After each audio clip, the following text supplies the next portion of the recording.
Her face was swollen, blood on her lip, eyes wild, silent. And behind her, Eva, trembling in her wheelchair, clutching a stuffed bear like it could shield her from hell. 3:02 a.m. My breath fogged the glass as I opened the door. No words, just terror, just need. Then my phone vibrated. A single message from her. "Don't you dare shelter them." And in that moment, I understood everything. My sister, Mara, married Jackson when we were in our 20s. He was charming, the kind of man that knew how to tilt his head just right when he listened, how to touch a shoulder like reassurance was currency. At first, I was relieved. Mara had always needed protecting. She was fragile, sweet, too trusting. And Jackson? He seemed like the shield she'd always been missing. But now, standing in front of me, her arms wrapped around her daughter like armor, I saw it. The years, the bruises, the silence, the weight of fear she'd carried for so long. And suddenly, our mother's silence over the years, her strange detachment, her dismissiveness, clicked into something uglier. This wasn't just Mara's shame, this was our family's secret. I kept them hidden, tucked them in the guest room, drew the curtains, moved like a ghost for days.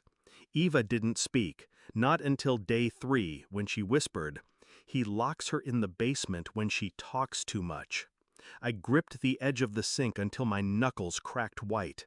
I wanted to burn the world, but rage doesn't protect the innocent. Planning does. I didn't confront my mother right away.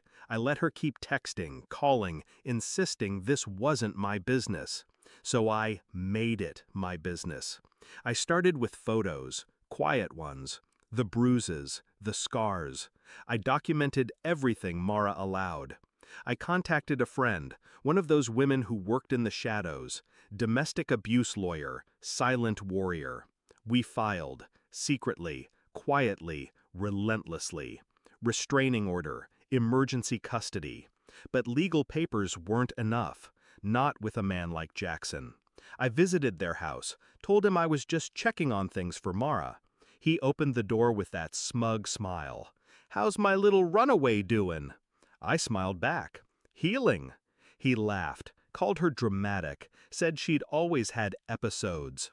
I saw the twitch in his jaw when I told him I had full access to the house now, by court order. That night, I broke the deadbolt and went down into the basement. Found a latch hidden behind a false wall, and there it was, the room.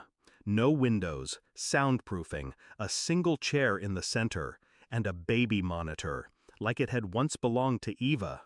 I took photos, every inch, every grotesque inch.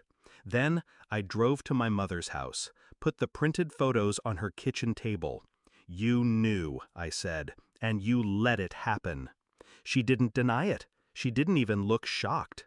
"He provides," she said. "He's a man of position." My voice didn't rise. I didn't need it to. "You're going to testify."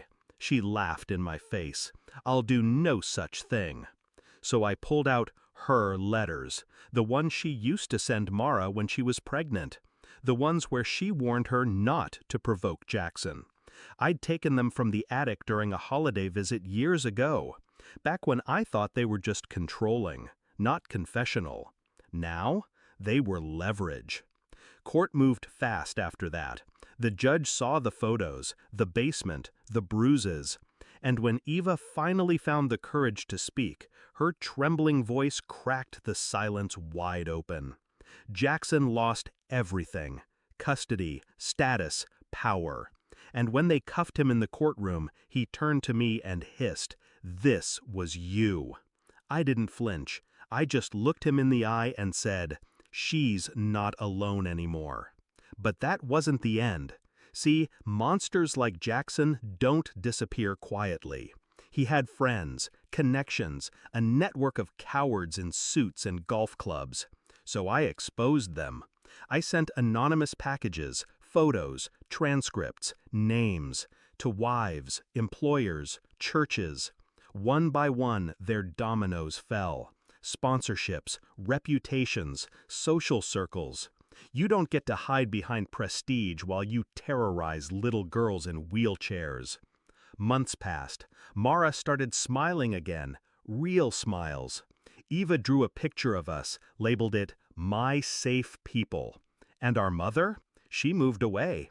Couldn't stand the shame. Good. The night the final court ruling came, permanent restraining order, full custody, his assets frozen, I sat alone with a glass of wine. And for the first time in years, I exhaled without shaking. They say monsters wear masks, but in my family, they wore wedding rings and pearls and polite smiles. And when they showed up at my doorstep at 3 a.m., begging not for help, but permission to finally run, I didn't hesitate. Because silence is complicity. And I'd rather be the villain in their twisted family story than the bystander who let a child live in fear. Some monsters wear wedding rings, but now they wear orange jumpsuits too.